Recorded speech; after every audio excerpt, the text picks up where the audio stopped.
আজকের এই ছোট্ট ভিডিওটি থেকে আপনি শিখতে পারবেন বর্গীয় ধ্বনি, নাসিক্য ধ্বনি এবং অল্পপ্রাণ ধ্বনি, মহাপ্রাণ ধ্বনি, ঘোষ ধ্বনি, অঘোষ ধ্বনি।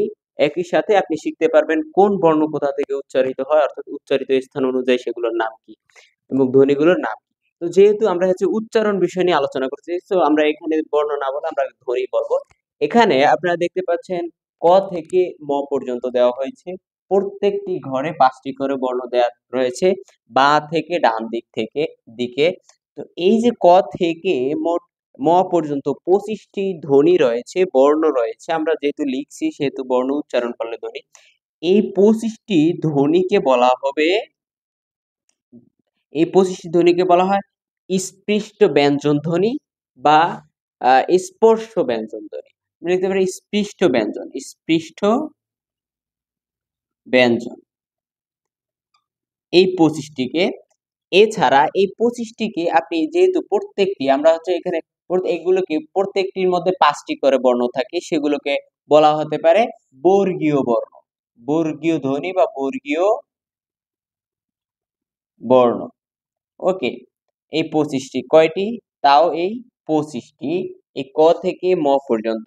এখন এই প্রত্যেক ঘরে যে ৫ টি রয়েছে, এই ৫ টির ১ম যেই বর্ণটি রয়েছে বা উচ্চারণ অনুযায়ী ১ম যে ধ্বনিটি রয়েছে, এই ধ্বনি অনুযায়ী এই পুরো বর্গটির নাম।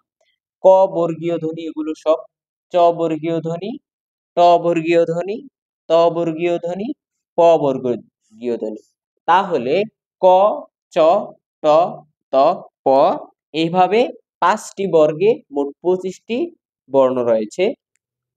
এখন আমরা দেখব কিভাবে আপনি সহজে অল্প প্রাণ, মহাপ্রাণ, এরপরে ঘোষ, অঘোষ এগুলো খুব ইজিলি আপনি মনে রাখতে পারেন। দেখুন এখানে ১ম যে ৫ টি আ বর্ণ রয়েছে এই ঘরে উচ্চারণ অনুযায়ী এই ৫ টিকে বলা হয় কণ্ঠধ্বনি। কি বলা হয়ে থাকে ভাই? কণ্ঠধ্বনি। দেখুন এখানে এই যে ক, ক তে কণ্ঠ। সো আপনি এভাবে মনে রাখতে পারেন ক তে কণ্ঠ। ক বর্গীয় ধ্বনিগুলো এখান থেকে সবগুলো কণ্ঠধ্বনি। এরপরে এখানে চ বর্গীয় ধ্বনি। চ এগুলো তালব্য ধ্বনি। কি ধ্বনি এগুলো? এগুলো তালব্য ধ্বনি। কেন তালব্য ধ্বনি? এটা আমাদের তালু থেকে চ, ছ, জ, ঝ, ঞ এগুলো তালু থেকে উচ্চারিত হয়। এজন্য এগুলো তালব্য ধ্বনি। অর্থাৎ চ বর্গীয় ধ্বনিগুলো তালব্য ধ্বনি। এরপরে এগুলো মূর্ধা বা মূর্ধন্য মূর্ধন্য ধ্বনি। কিভাবে মূর্ধন্য? দেখুন আপনি কিভাবে মনে রাখবেন। আমরা জানি এই লাইনের মধ্যে একটা মূর্ধন্য ন আছে। ঠিক আছে? সো যেহেতু মূর্ধন্য আছে আমরা এই নামেই এর পূর্ববর্তী ৪ টি বর্ণকে আমরা মূর্ধন্য এবং ন সহ মোট ৫ টি বর্ণকে আমরা মূর্ধন্য ধ্বনি বলতে পারি উচ্চারণ অনুযায়ী। এরপরে ত এগুলো ত, থ, দ, ধ দন্ত ন। আমরা এই নটাকে দন্ত ন বলি। সেহেতু এজন্য আসলে যেহেতু এগুলো দন্ত থেকে বা দাঁত থেকে উচ্চারিত হয়, সেজন্য এগুলোকে দন্ত ন ধ্বনি বলা হয়, দন্ত ধ্বনি বলা হয় এবং একই সাথে এই ন কে দন্ত ন বলা হয়। পুরো ধ্বনিগুলোকে দন্ত ধ্বনি বলা হয়ে থাকে। এরপরে প দেখুন প, ফ, ব, ভ, ম এগুলো সব প, ফ আমরা যখন বলি তখন আমাদের ঠোঁট থেকে উচ্চারিত হয়। আমরা জানি ওষ্ঠ্যমানি ঠোঁট। তাহলে এগুলোকে বলা হয় ওষ্ঠবর্ণ বা ওষ্ঠধ্বনি। আশা করি বুঝতে পারছেন। এইগুলো আমাদের উচ্চারণ অনুযায়ী ধ্বনির নাম। এখন দেখুন আমরা কিভাবে মনে রাখতে পারি। এই যে প্রত্যেক বর্গের শেষের দিকে যে কি আছে? উ আছে, ইউ আছে, মূর্ধন্য আছে, ন আছে, ম আছে। এই ৫ টি বর্ণকে বলা হয় উচ্চারণ অনুযায়ী ৫ টি ধ্বনিকে বলা হয় নাসিক্য ধ্বনি। তাহলে এই ৫ টি হলো কি ভাই? এই শেষের ৫ টি নাসিক্য। নাসিক্য ধ্বনি। ওকে? নাসিক্য ধ্বনি। আচ্ছা আমাদের শেষ হলো তাহলে নাসিক্য ধ্বনি। এখন দেখুন আপনি কিভাবে মনে রাখবেন কোনটা অল্প প্রাণ, কোনটা মহাপ্রাণ। দেখুন যে বর্ণগুলো উচ্চারণ করতে শ্বাস একটু বেশি লাগে, ধাক্কা দেওয়া লাগে সেগুলো মহাপ্রাণ। তাহলে আমরা যদি বলি ক, খ, গ, ঘ তাহলে এই ঘ আর খ এগুলো হচ্ছে মহাপ্রাণ। এখন মহাপ্রাণ আপনি কিভাবে মনে রাখবেন? দেখেন আমরা মহাজোর বলতে পারি, মহাজোর। কি বলতে পারি? মহাজোর। কিভাবে মহাজোর? দেখুন, এখানে যেহেতু ৫ টি বর্ণ রয়েছে, দেখুন কয় নাম্বারে কোনটি রয়েছে? এই যে ক আছে ১ নাম্বারে, খ ২ নাম্বারে, গ ৩ নাম্বারে, ঘ ৪ নাম্বারে এবং ঙ ৫ নাম্বারে। মহাজোড় অর্থাৎ যেই নাম্বারগুলো, যেই বর্ণগুলো, যেই ধ্বনিগুলো জোড় নাম্বারের মধ্যে রয়েছে ওগুলোই মহাপ্রাণ, মহাজোড়। তাহলে দেখুন এখানে জোড়ের মধ্যে আছে কি? খ, ছ, ঠ, থ, ফ। তাহলে এগুলো কি? মহাপ্রাণ। এগুলো কি? আমরা লিখতে পারি মহাপ্রাণ, মহাপ্রাণ। একই সাথে এই যে জোড়, এই জোড় কি? এটাও মহাপ্রাণ, মহাপ্রাণ। ওকে, মহাপ্রাণ হইছে। আচ্ছা, মহাপ্রাণ আমরা চলে গেলাম। এরপরে অল্প প্রাণ কোনগুলো? যেগুলো উচ্চারণ করার সময় ধাক্কা কম দেওয়া লাগে। ক, গ, ঙ এগুলো জোরে শ্বাস নেওয়া লাগে না, শ্বাসে আমাদেরকে চাপ দেওয়া লাগে না। সো এগুলো হচ্ছে অল্প প্রাণ। তাহলে দেখুন জোরগুলো আমাদের গেল, বিজোড় যা থাকবে সবগুলোই হচ্ছে অল্প প্রাণ, অল্প প্রাণ। দেখুন তাহলে অল্প প্রাণ গেল এটা। শুধু তাই না, বিজোড় না, আপনি মনে রাখতে পারেন ১৩৫। কি মনে রাখতে পারেন? ১, ৩, ৫। এই যে ১৩৫, ১৩৫ যদি হয় সেগুলো হচ্ছে কি? অল্প প্রাণ, অল্প, অল্প প্রাণ ১৩৫ দিয়ে মনে রাখতে পারেন।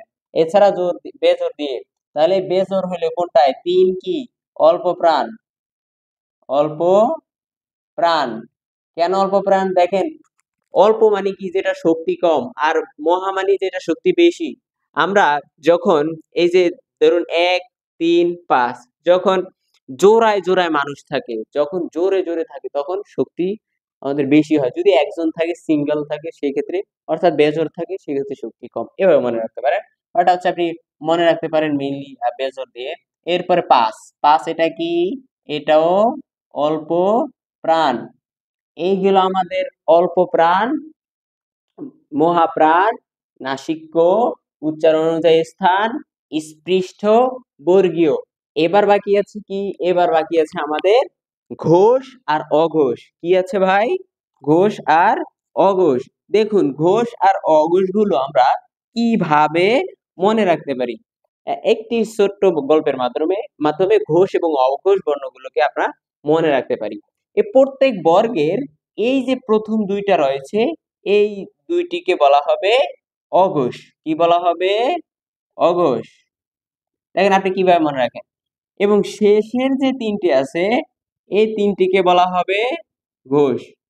কেমনে? কিভাবে আপনি মনে রাখেন? এইভাবে মনে রাখেন। দেখুন আমরা যখন আমাদের বাংলাদেশে যখন মেম্বার অফ পার্লামেন্ট এমপি নির্বাচন হয়, তখন তাদের মেয়াদ থাকে কত বছর? ৫ বছর। কত বছর থাকে? ৫ বছর থাকে। ধরুন একজন এমপি নির্বাচিত হয়েছে, তার মেয়াদ ছিল ৫ বছর। এই ৫ বছরের মধ্যে ১ম সে প্রতিজ্ঞা করছে ঘুষ খাবে না। কি খাবে না? ঘুষ খাবে না। সে সুন্দরভাবে ৫ বছর অতিবাহিত করবে। কিন্তু ১ম ২ বছর সে কি করছে? ভালোভাবেই গেছে, কোনো ঘুষ খায় নাই। যেহেতু ১ম ২ বছর ঘুষ খায় নাই, মোট এখানে ৫। ১ম ২ বছর ঘুষ খায় নাই, তাহলে অঘোষ। সো সেহেতু আপনি এই ১ম ২ টিকে, ১ম ২ টি প্রথম ২ টি প্রত্যেক বর্গের আপনি সেগুলোকে অঘোষ এভাবে মনে রাখতে পারেন। ঘুষ খায়নি এজন্য অঘোষ। একই সাথে শেষের ৩ বছর সে তার যে ডিটারমিনেশন ছিল, সে যে তার প্রতিজ্ঞা ছিল ঘুষ খাবে না, সেটা সে ধরে রাখতে পারে নাই।